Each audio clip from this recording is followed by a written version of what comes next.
Hey everyone. So I see the participant list is filling up pretty quickly. That's great. So we'll just give it another minute or two, but very happy you guys can spend your lunch hour with us.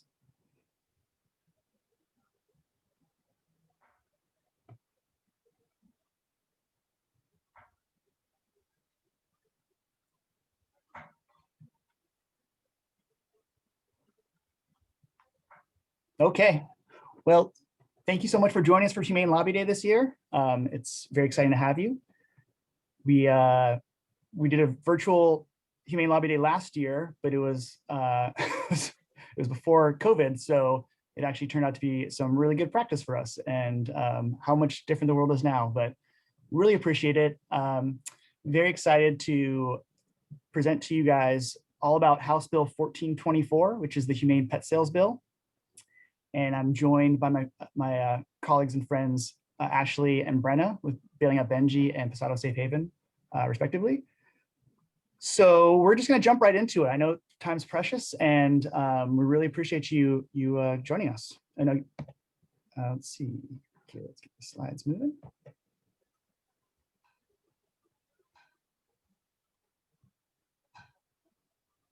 All right, cool. So my name is Dan Paul. Oh, I'm the Washington Senior State Director for the Humane Society of the United States. We're the nation's largest animal protection organization, but we're based in Washington, D.C.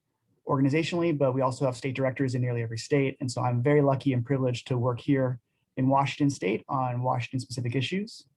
And I've been doing this for well over a decade now. I think this is my 13th year in this role. And so it's been quite a pleasure. And I think I know many of the folks that signed up to join us today, and you guys have been at previous lobby days, and then a few new folks as well. And so thanks for joining us. We also have Bryn Anderst, and she is the Education and Advocacy Director at Pasado Safe Haven, which is the Northwest leading animal rescue organization with an internationally recognized and accredited sanctuary. They are accomplishing their mission of ending animal cruelty through rescue, rehabilitation, education, and advocacy. We also have Ashley Dale, and she is the Director of Operations with Bailing Out Benji, and she's also located here in Washington. Bailing Out Benji is a nonprofit that researches the commercial breeding industry and traces companion animals as they move across the country from puppy mill to pet store. So thanks guys so much. Really excited about this panel. And to give you a brief agenda for the hour, we're going to, again, talk about 1424. It's the main issue that we have going on in the legislature this year. Talk about the pet store and puppy mill pipeline issues that we have in our state. We are been working on this bill in many different forms over the past several years. And so Brenda will talk a bit about that process. And then I'll come back and give you guys a brief kind of lobby advocacy 101 refresher. It's a little bit different in a virtual world. So I just want to kind of go over some stuff. And then ways that you guys can get involved to help us out with this bill as well. And then we'll have a Q&A period at the end. So 1424 is also known as the Humane Pet Sales Bill. It's prime sponsored by Representative Amy Wallen in the 40th District. Also has co-sponsorship from Representative Ibarra, Representative Springer, Simmons, Rommel, and Berg. It's got bipartisan support, so we're very pleased about that. And it deals directly with the sale of dogs and cats in pet stores in Washington State. And so to illustrate the issue, we're gonna have a short video for you guys to enjoy or to watch and learn from. And I'll be back in a minute. No compassionate person likes the thought of puppy mills. Unfortunately, puppy mills still exist in the United States because a small group of pet stores continues to sell puppy mill puppies to consumers. So, what exactly is a puppy mill? A puppy mill is a high-volume breeding operation that keeps animals confined in substandard, poor conditions to maximize the number of puppies they can sell to the pet trade. While pet stores often boast about only sourcing from USDA licensed breeders, this license doesn't actually tell consumers whether the operation is a puppy mill or not. The reality is, USDA standards are so low that dogs used for breeding are allowed to be confined in stacked wire cages only 6 inches larger than the dog itself for their entire lives. In the USDA's own words, a license is not a seal of approval. Most puppy mills also use out-of-state puppy brokers as middlemen to supply their puppies to pet stores, and the documentation about a puppy in a pet store typically only lists the name of the broker, so the potential buyer is completely unaware of where the puppy was actually born. This multi-state pipeline of factory dogs from puppy mill to broker to pet store also spreads disease. It has been linked to multiple outbreaks, including an antibiotic-resistant strain of Campylobacter that has infected Americans in more than 20 states, hospitalizing dozens. So, a consumer may ask, do pet stores only source from puppy mills? Unfortunately, research and documentation by leading animal welfare organizations shows that puppy-selling pet stores, including those in Washington state, almost exclusively source their puppies from puppy mills. These retailers are savvy enough to know that their business would be threatened if consumers knew where their puppies came from. So to protect their profits, the stores obscure information to keep even well-intentioned buyers in the dark. Washington consumers deserve transparency and should be protected from this deceptive business structure. By contrast, responsible breeders do not operate this way, creating an experience that is safe for both the consumer and the puppy. In fact, Washington dog breed clubs even include statements against selling to pet stores in their code of ethics. So, how can we stop the sale of puppies from puppy mills? The best solution is to simply end the sale of puppies in pet stores. In Washington state, hundreds of pet stores operate profitably without selling puppies by tapping into the $95 billion market for pet supplies and services. The 6 pet stores in Washington who insist on continuing to sell puppies are not transparent to consumers and often use deceptive financing schemes to make their sales. Many local jurisdictions in Washington have already passed ordinances ending the retail sale of puppies and kittens. However, without action at the state level, these stores will simply move their operations from county to county, harming consumers and keeping the demand for puppy mills alive. Ending the sale of puppies in pet stores won't impact consumer choice. Consumers can still get the puppy that is right for their family by buying directly from a responsible breeder or choosing to adopt. Let's put an end to the demand for puppies from puppy mills in Washington state once and for all. Help us pass the Humane Pet Sales Bill.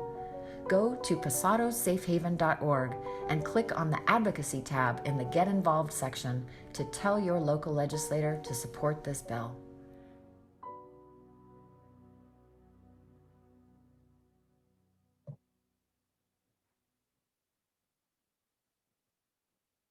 Okay, so to further dive into the issue, I'm pleased to present Ashley Dale from Bailing Out Benji. Hi, thank you, Dan. So I'm going to go over the puppy mill pipeline problem here in Washington. To start, I wanted to go over some of the basics. So what is a puppy mill? A puppy mill is a dog breeding operation in which the health of the dogs is disregarded in order to maintain a low overhead and maximize profits. So most animal welfare organizations have a simplified version of that. So at Bailing Out Benji, we say that a puppy mill is a dog breeding operation that puts profit over the welfare of the animals. The pet industry often says that there's no definition of a puppy mill, that it's a term made up by animal rights organizations, but a legal definition did come out of this 1984 court case in Minnesota. It's also often said that puppy mills are unlicensed and unregulated. While there are some unlicensed puppy mills, the majority of them are actually licensed and inspected by the USDA. Currently, there are an estimated 10,000 puppy mills in the United States. So pet stores, I'm sure you've heard, often say that they only use USDA licensed breeders. So a lot of times we hear the question, wondering what the problem is with that. The USDA standards of care are incredibly low. They really are survival standards at best.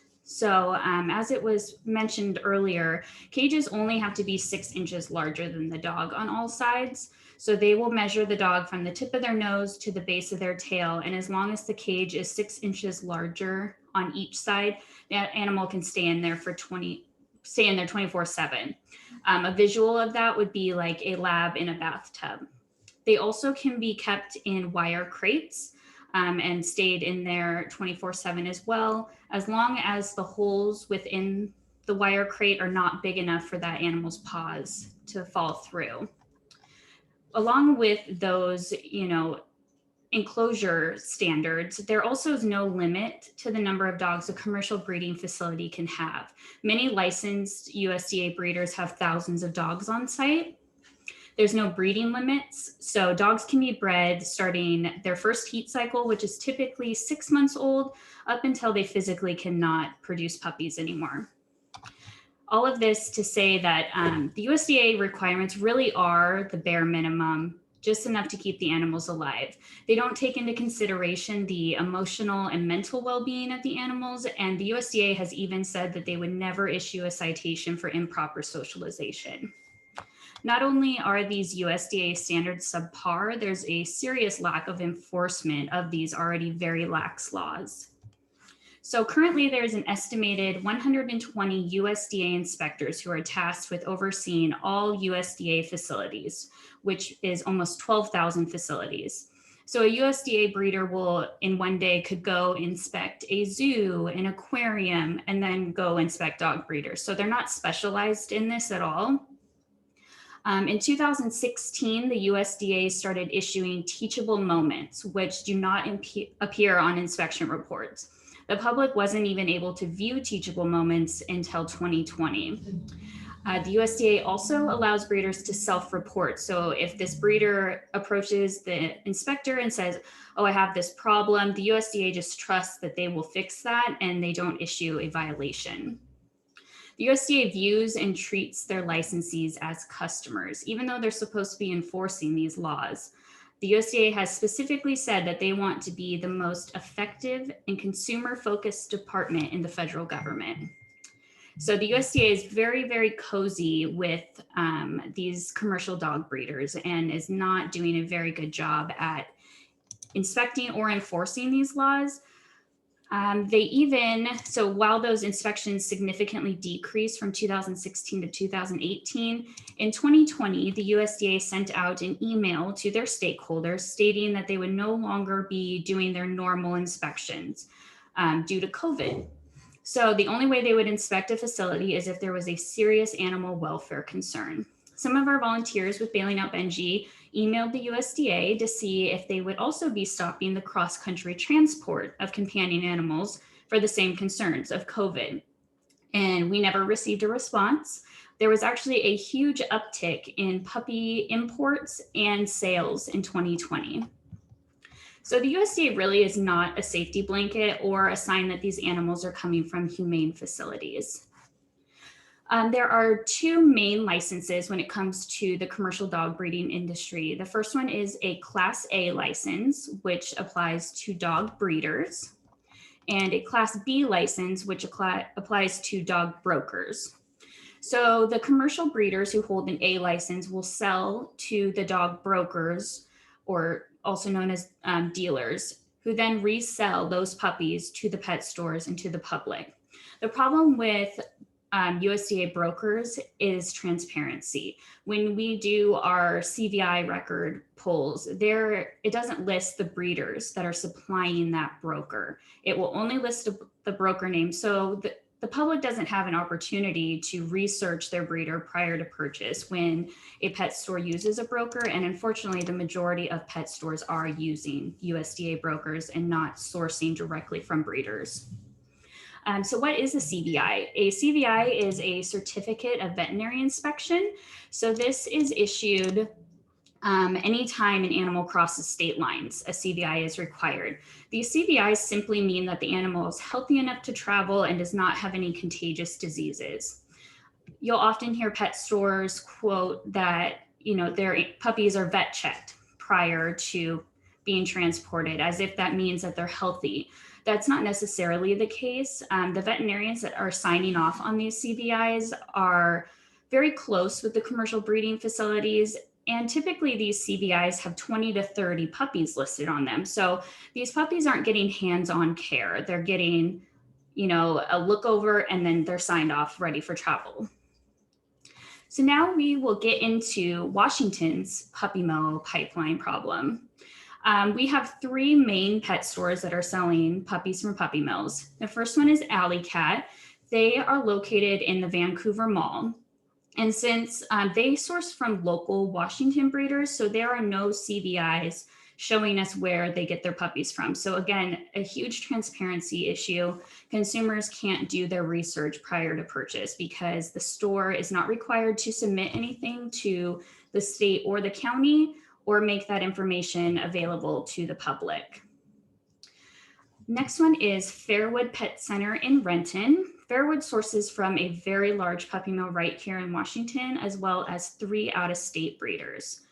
So the puppy mill here in Washington is Ida's Toy Box, owned by Ida Lewis in Graham. She has multiple animal welfare violations that have been noted by Pierce County Animal Control. And then in August 2019, she received several federal violations by the USDA. Some of those violations included a 5-week-old puppy had a portion of its back leg chewed off, and it never received veterinary care for that. And then they also found 5 deceased dogs on her property. They unfortunately froze to death when the temperatures dropped back in December to February 2018 and 2019. So despite all of these violations, Ida Lewis still maintained her Pierce County breeding license. She still has that, and still maintained her USDA license. She was not stripped of either one of those.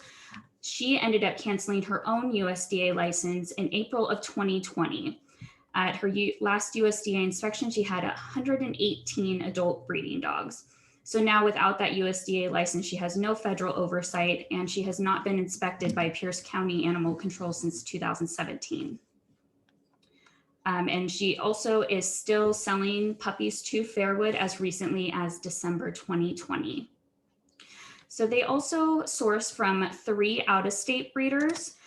Sherry Swenson in Minnesota, who has, my screen has cut off here.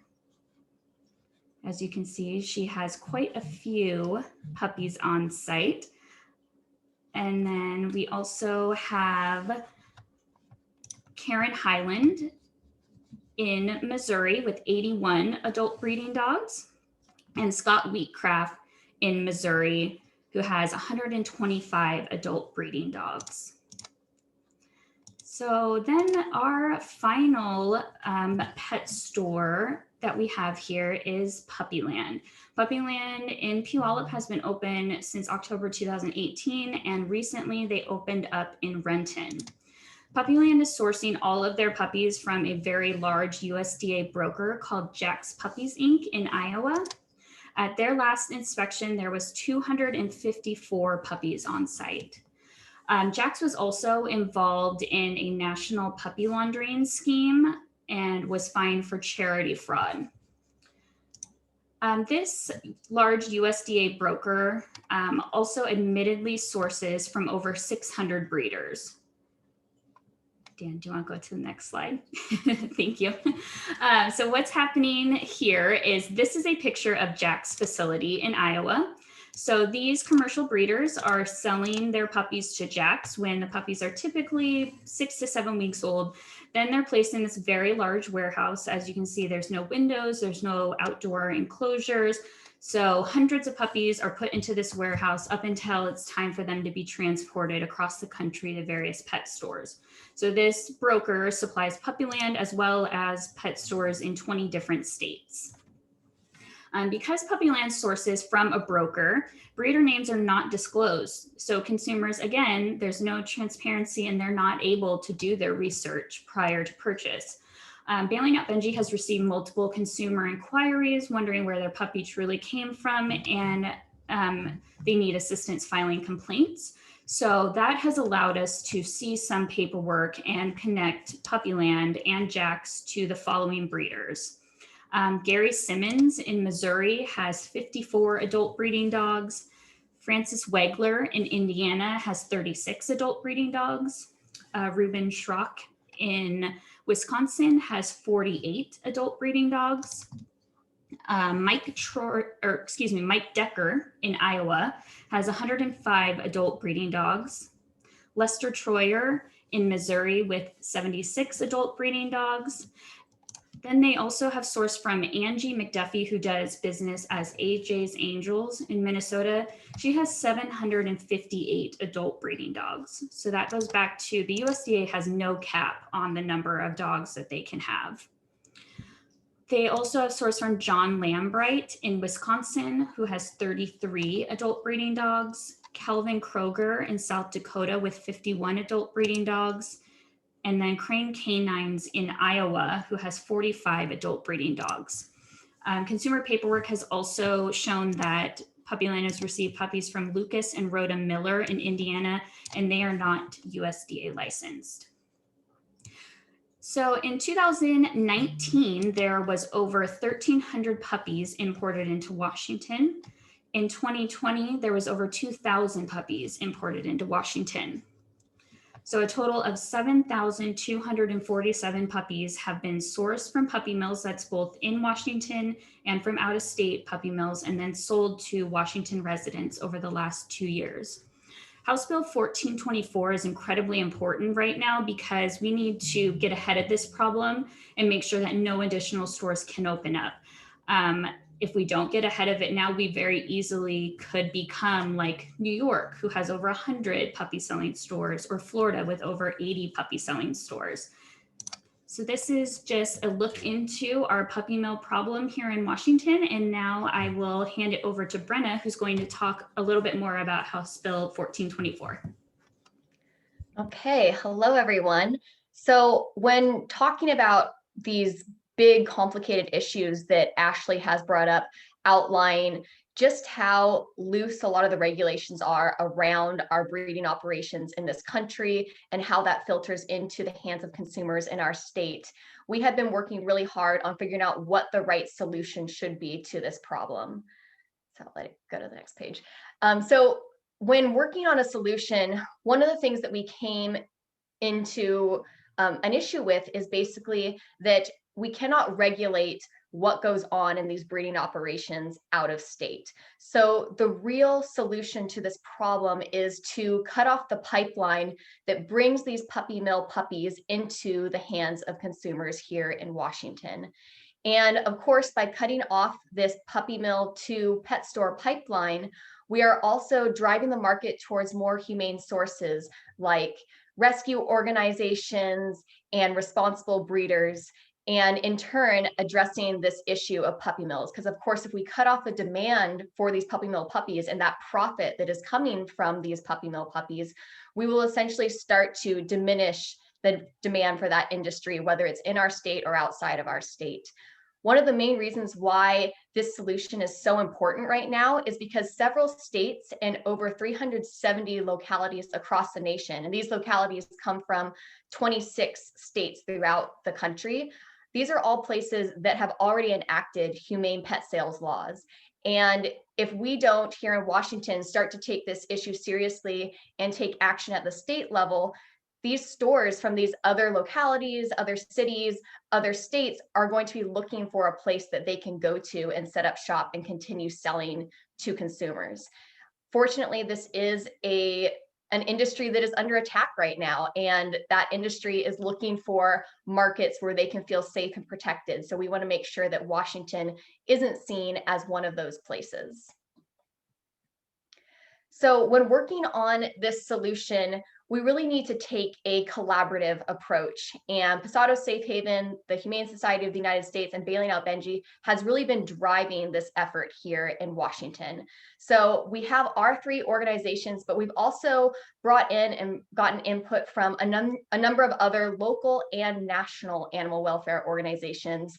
such as the ASPCA and Best Friends Animal Society. We also have lobbyists here on the ground in Washington, in our capital of Olympia, that are working directly with legislators, directly with committee members to educate on this issue and get people in Olympia behind this issue.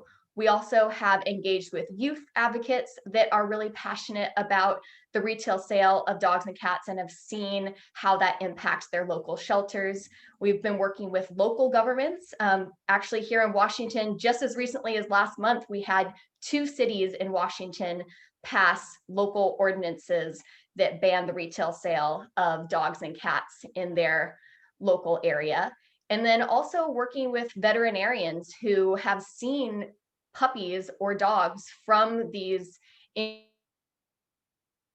inhumane breeding operations that were purchased from pet stores, brought into their places of business with serious medical issues, and have had to address these problems.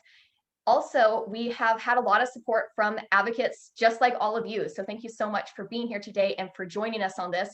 I know that Pasado Safe Haven and Bailing Out Benji and the Humane Society of the United States, we've all had calls to action, and it's been amazing to see the flow of support from people.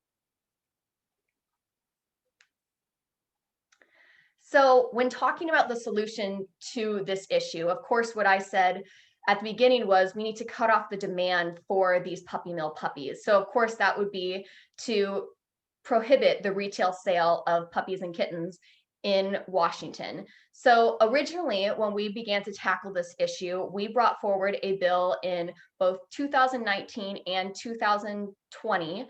And that bill was an all-out prohibition of the retail sale of puppies and kittens in pet stores. And so that would mean that the current puppy selling pet stores here in Washington would have had to close, and we would have made it so no new stores could open and continue this really heartless process. So one of the reasons why this is so important beyond the animal welfare issues is also the consumer protection issues that are involved with this.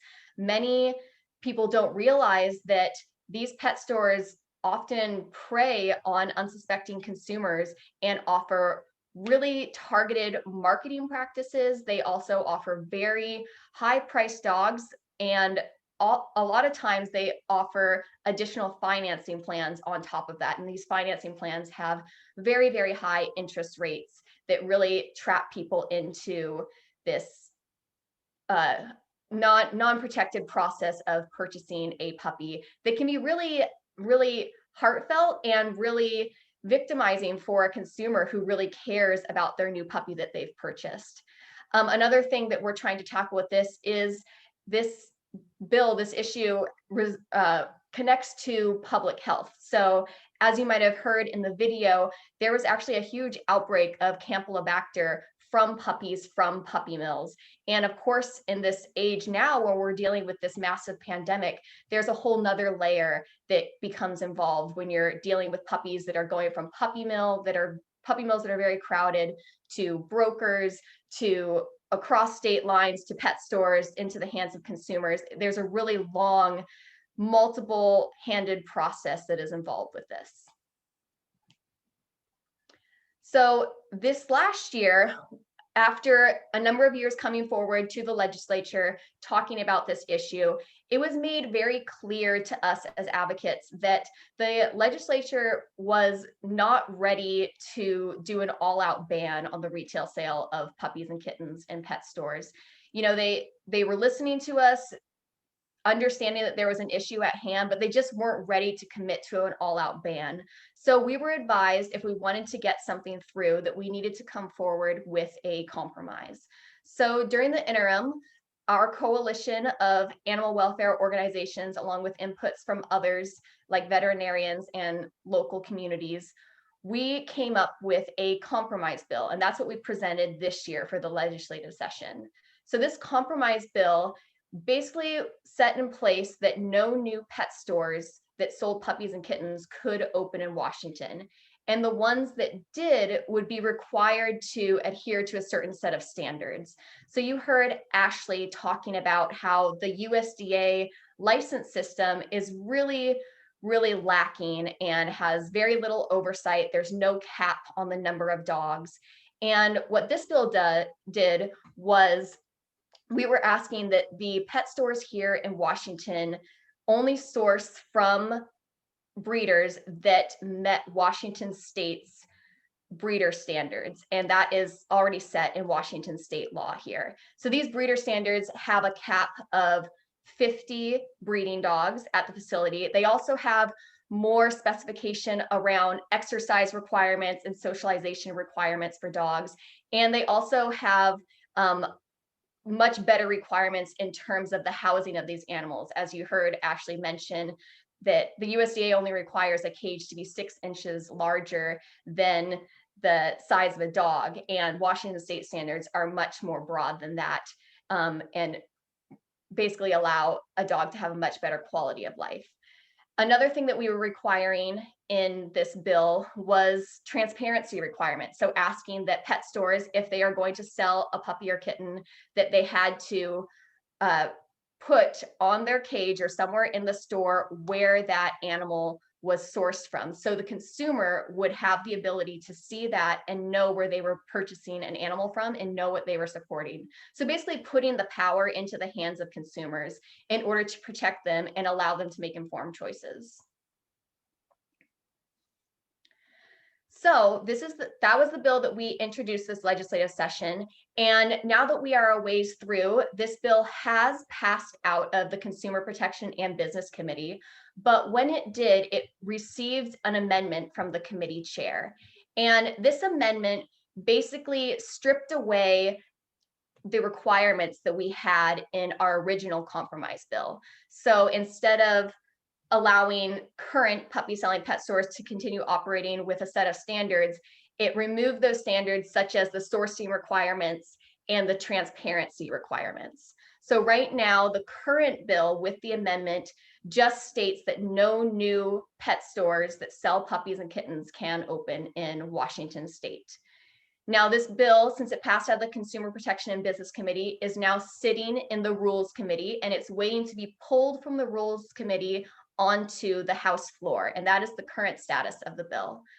So now that I've gone over basically what our original goal of the bill was, what our compromise led to, and where the bill is sitting now, I'm actually going to pass it over to Dan with HSUS, and he's going to talk about how you can get involved and give you some tips on lobbying on your own behalf so that you can speak up for these animals. Great. Thanks so much, Brenna and Ashley. Okay, yes. So this is now the part of, so you guys have a good understanding of the issue of the bill at hand and sort of the current status. I'm going to just sort of walk you through as constituents here in Washington State, how you guys can help the process of this bill. And so to do so, I just want to walk you through the legislative process here in Washington, in case you are not familiar. So we do operate in a biennium model here. It's a 2-year session. 2 years makes one legislative session, essentially. The first year is always on odd years. So 2021 is the start of the biennium, and they're 120 days long. And then there's a break, and then they resume the next January, and it's a 60 days. It's a 2-month session on the back end. So you can kind of look at it's like 6 months total in Olympia, the legislators over a 2-year cycle. The governor can call special sessions, which can be no more than 30 days. And there's no limit to the number of special sessions he can call, although other than the calendar year is the limiting factor. We have 49 districts in our state. And so it's a little flip-flop from the federal. We have 2 representatives and 1 senator here in Washington. And so there's 98 representatives and 49 senators. But now with COVID protections in place, the legislative session has looked completely different this year than we've ever seen before. And I just want to run you through those. And it's been a real factor to how it's all played out. It's fully virtual. There's no meetings in Olympia, which means all the legislators are at their home districts, at their homes. So everything is slower, as you know, on Zoom. Also, because it's fully virtual and people cannot travel to Olympia to testify and meet with their representatives, there's far more access now than ever before, which is a really good thing, right? People from all corners of the state can now reach out to the legislators, can participate in committee hearings, and all that great access, but that also slows down the process quite a bit because now there's just a much bigger flood of voices. And so that goes to that third point where the access to these legislators is really limited now. If you think about when they're in Olympia, they can sit at the end of a committee hearing and talk to the fellow legislators for 2 minutes on a certain bill. They can meet people in the hallways. They can have people come to their offices. And now, even for a legislator to talk to another legislator, they have to schedule meetings and they have to set, their agendas and their calendars with limited space. And so they have to meet with the lobbyists, the other legislators, constituents, and then still have to be home and take care of a family potentially, right? And get their kids to school, all the things that they might have not had to do if they spent the 4 months in Olympia. So just getting access, or even just talking to legislators more than one-on-one, that's another challenge, is that you can't have a group of legislators now. Now, if you have a change to your bill or a clarification, you can't just grab 3 people and sort of explain it to them fast. You actually have to make calls or get on their calendars for each one. So that's been a really, really big change this year. And so one way to combat that is that the leaders in the House and the Senate for both parties sort of let their members know that there's going to be a limited number of bills that they can introduce this year. Typically, there's not one, and so they wanted to kind of keep the scope more narrow this year. Another strategy that's used often is to have companion bills. So you'll release a bill in the House and the Senate that have the same language, and whichever one is sort of picked up first or gets the most traction, you'll focus on that one. This year, to sort of alleviate the traffic, they asked for no companion bills. And then also no message bills. So, sometimes bills are passed that are a statement for an issue that might need to be solved federally that's not quite affecting your state, or, part of a wave of bills that go across the different states, and they've asked for none of those. And then the next major complication is that we're in a time of big change, social change in our state. And so there's some very, very large agenda items that take a lot of the time. And those are social justice and racial equity issues, police accountability issues, climate action and environmental protection bills, COVID-19 pandemic response and helping businesses and helping getting vaccines distributed, revenue reform. We're looking at tax structures and education reform. So these are huge, huge issues. With all those Zoom complications already, it's just really been difficult. And a lot of really good bills have been already sort of suspended just because they can't get the floor debate time on them. So the other thing that we forget is that with Zoom, there's all sorts of technological difficulties and connection issues, right? Legislators are in their home districts. They might not have access to fast internet speeds. And we've seen it already on the floor play out this week, where they've had to pause these floor sessions for 1, 2, and 3 hours to fix connection issues. So that's also changed the landscape as well. And so with that, the Democrats held a press conference last week, basically talking about some of these issues, and also gave citizens sort of the understanding that they only expect about a quarter of the usual volume of bills that they pass each year to make it all the way to the governor's desk this year. So a lot of complicating factors in a Zoom, COVID Zoom legislature. But that doesn't mean we don't need to give our best effort and try, and this is a really good issue and a really good bill. And so we want to continue the momentum of it. To do that, we need you all to reach out to your legislators and make sure that it stays front and center in their mind that animal welfare is a critically important issue.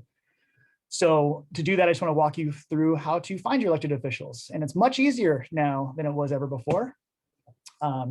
First thing you want to do is go to, and I have a little pointer too, is to go to the leg.wa.gov website, which is our legislative website.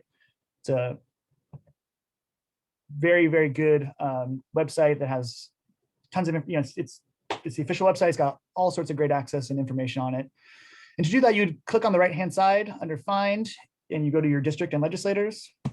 Pretty straightforward. You put in your address, because districts can cross county lines and city lines. And so you type that in, and it'll pop up a little box, and you click on it, and then you can go to the legislator's website, to legislators roster, and to email them. So this is Senator Peterson. And then it'll pop you to this screen here, and it's specifically selected to email Senator Jamie Peterson. And you would confirm your address, you write your name and email, and then you talk about a bill. Oops, wrong button. And then you can put down here whether you support, oppose, or neutral on it. And then your message, your subject and message can go down there. Now they've added another functionality this year where if you search by bill number, so ours is 1424, and that you would find that here on the far left under bill information. You can go directly to the bill page. This gives the status of the bill. This has always been there, but this is the status where it is. So currently we're in House Rules, and kind of the history, and then down below has the documents. It'll have the original bill, the amended version, as well as a bill report. But you on the right-hand side can now comment directly on this bill, which takes you to it. And this, as opposed to the way going through the legislators, this will, you can type in your address here, and then it will email your 3 legislators all together on this comment, right? So directly to your legislative district members. So that's kind of a cool new way that they're doing it. And so that's kind of one-stop shopping for you guys on this issue. And so when you write emails, and when you call your legislator on the phone, or have Zoom meetings, or next year, hopefully we can meet in person, you know, it doesn't matter. Lobbying is lobbying. Lobbying is relationship building. That's what you're doing. And whether you're writing an email or not, or all these other things, you want to always be respectful. It's really important to identify yourselves as a constituent of theirs, that you're in their district. That's going to have the most sway in their minds. You are the folks that elected them. You want to state a clear and concise objective.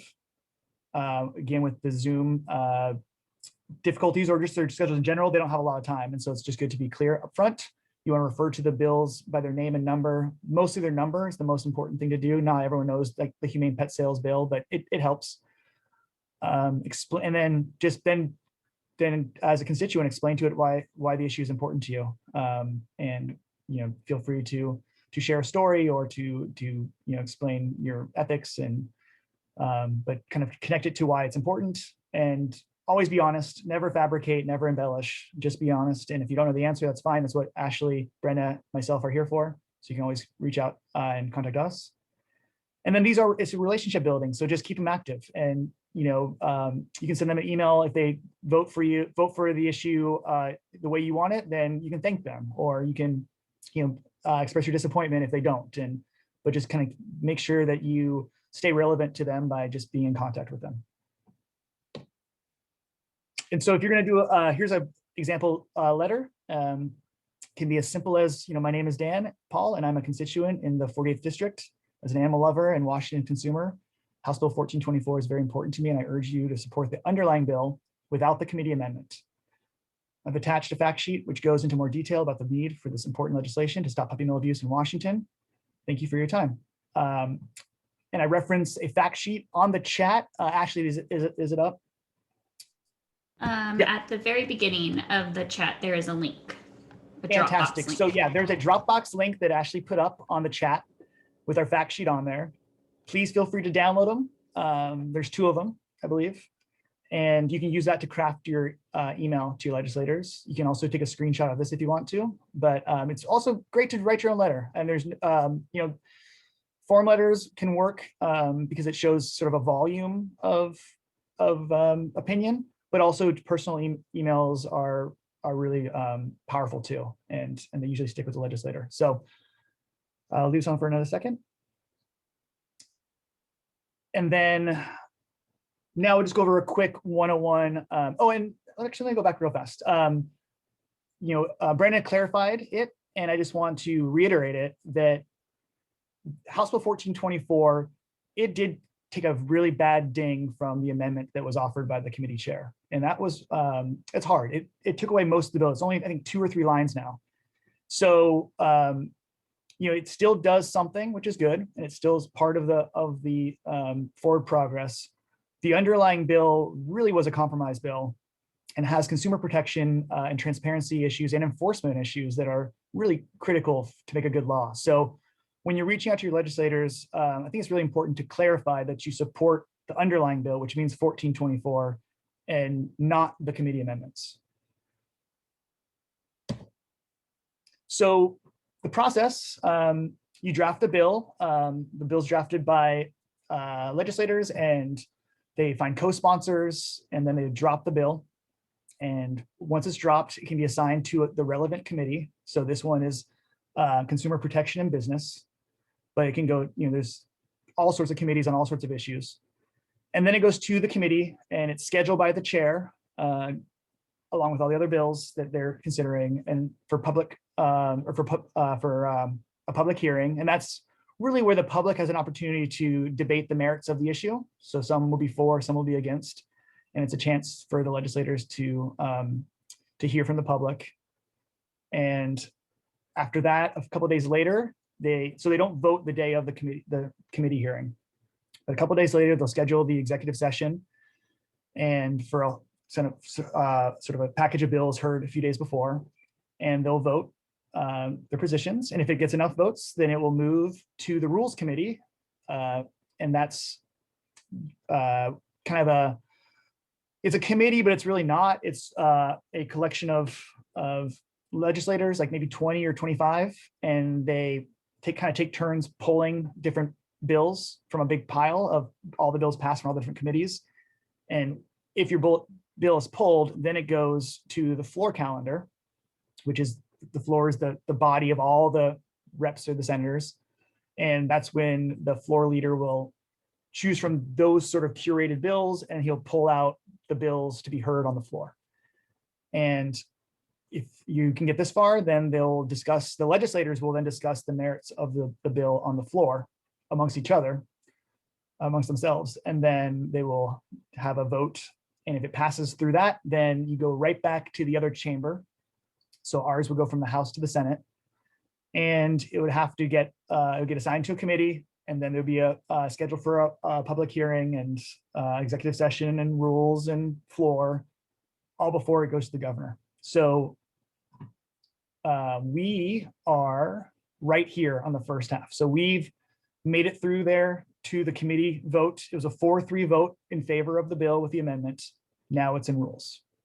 And so we are waiting for it to be pulled, and then it'll be discussed on the floor.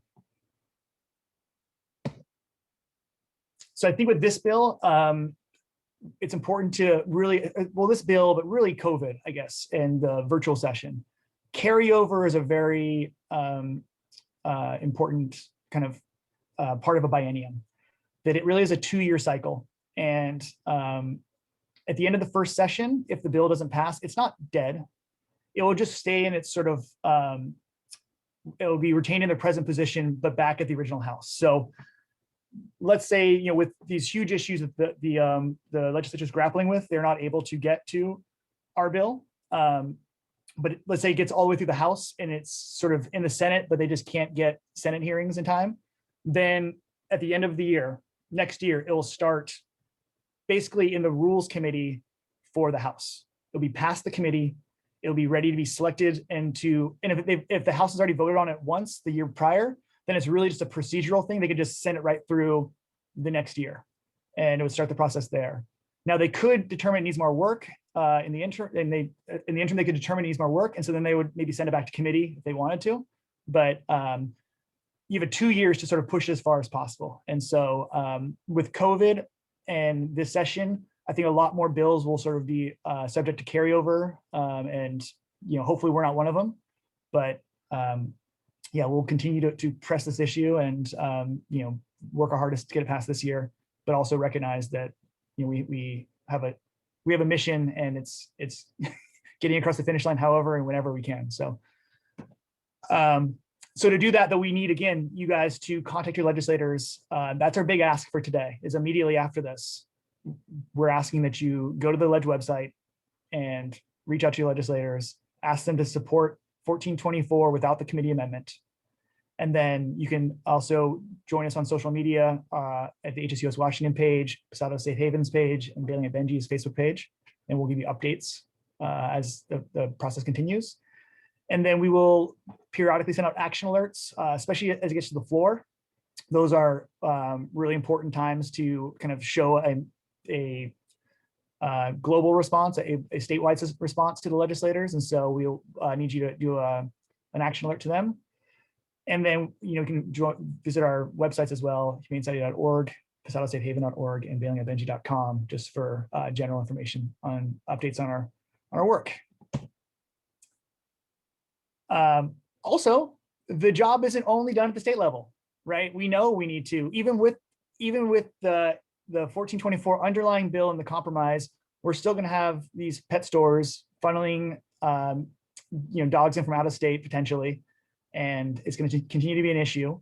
And so we still are actively engaging on local ordinances, and we would love your guys' help as we do that. And that's going to be a big thrust will come after the session, and we'll be approaching Clark County, King County, and Pierce County, where the three sort of largest stores are. And if you live in one of those three counties, we would love your support in that, because it's going to be another giant effort to work on the local level. And I don't believe that Representative Wallen could make it today. I'm just looking real fast to double check.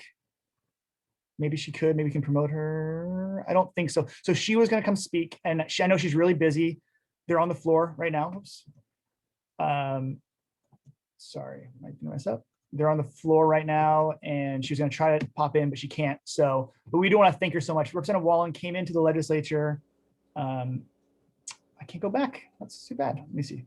She came into the legislature in 2019, and she has just been an absolute champion for the animals ever since she first stepped foot in Olympia. And we couldn't be more pleased and supportive of her work.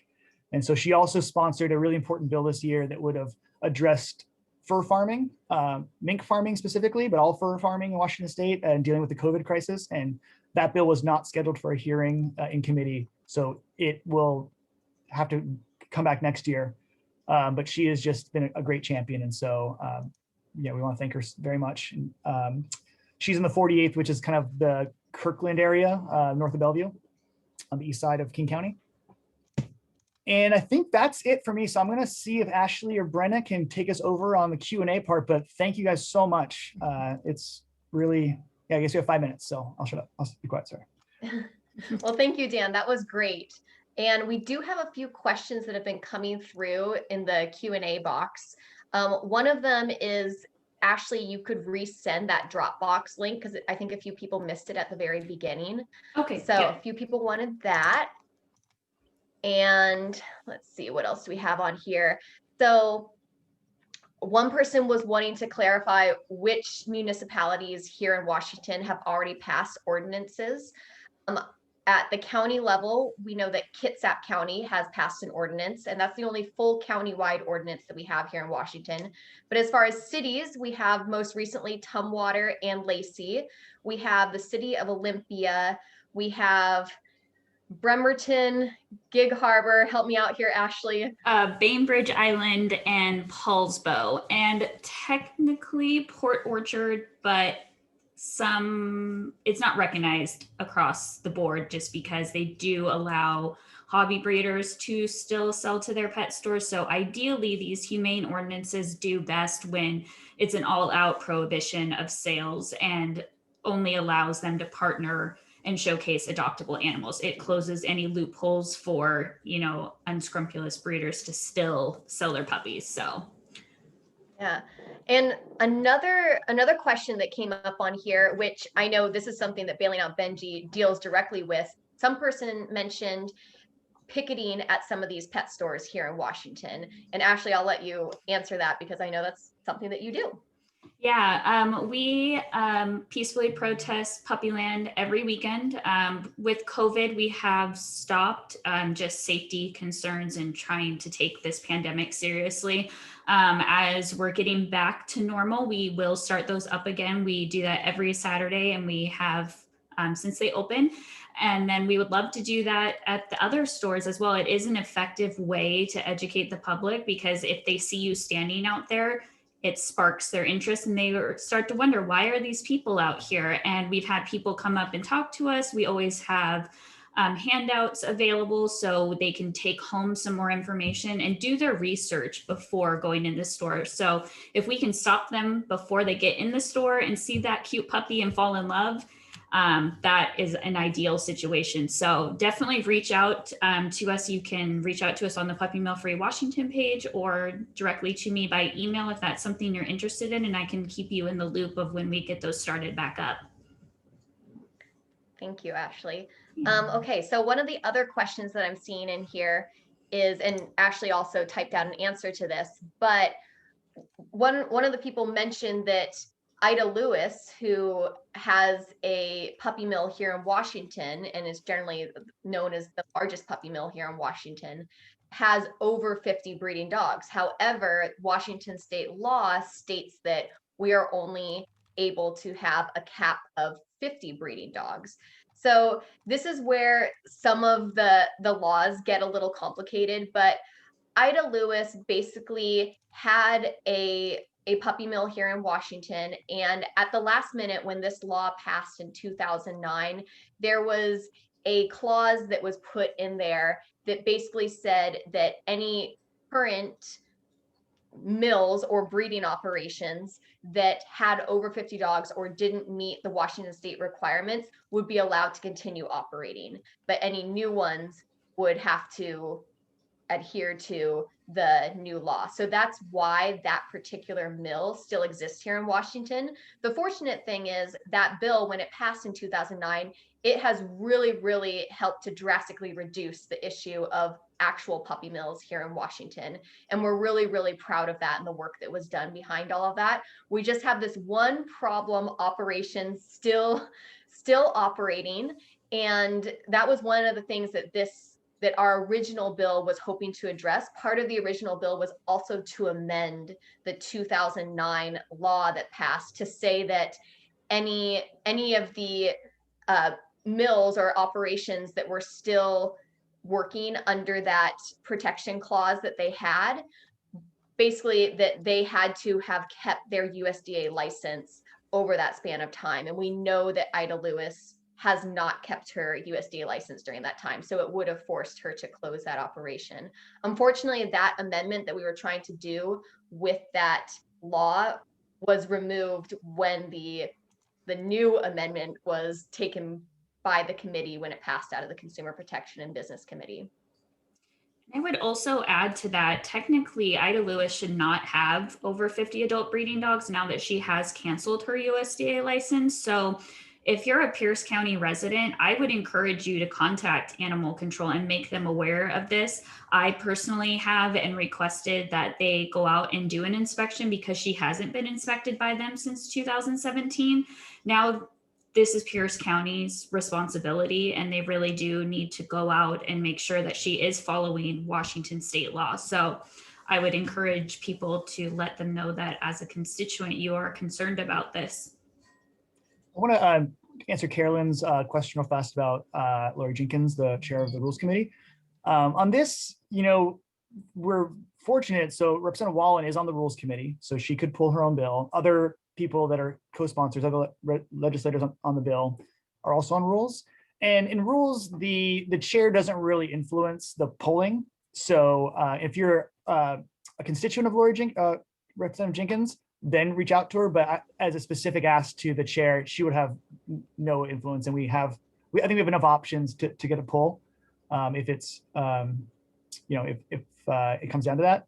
And then for Noelle, you've reached out twice, you're good. And you have one of our sponsors. So thank you for that. That's great. I hope everyone can reach out twice, and we'll just, if it comes down to the floor vote, I think you wouldn't annoy them to just reach out one more time, but at this point, you're probably good. Yeah. And I would also add to that, if you do have a representative that is a sponsor on this bill or a co-sponsor on this bill, I would definitely tell you to reach out to them and thank them for supporting this legislation, and just let them know how important that is to you as their constituent. And sometimes that can go a really long way. Even if it doesn't make a difference this session, it definitely plants a seed that this is something they might want to support in the future as well, because they realize that their constituents and their own communities care about these issues. Absolutely. I saw one comment too about contacting their representative. They got a response that they aren't on the committee, so they weren't sure if they should continue contacting them. So I would say at this point, until it gets moved to the House floor, if you've already made contact and let your rep know that you support this bill, that you probably don't need to reach out until it hits the House floor. Once it hits the House floor, then every representative is going to have an opportunity to vote on it. So you'll want to make sure that they are aware of that and hopefully support it.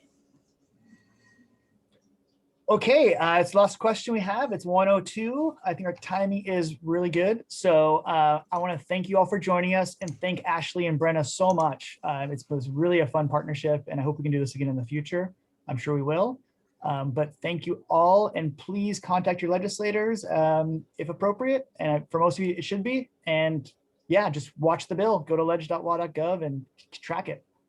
And this video will be shared on social media too. So if you know somebody that couldn't tune in during this hour, they'll be able to watch it and learn all of this as well. So Fantastic. awesome. Thank you, everybody. Thanks, Thank Dan, you. Brenna. Thank you.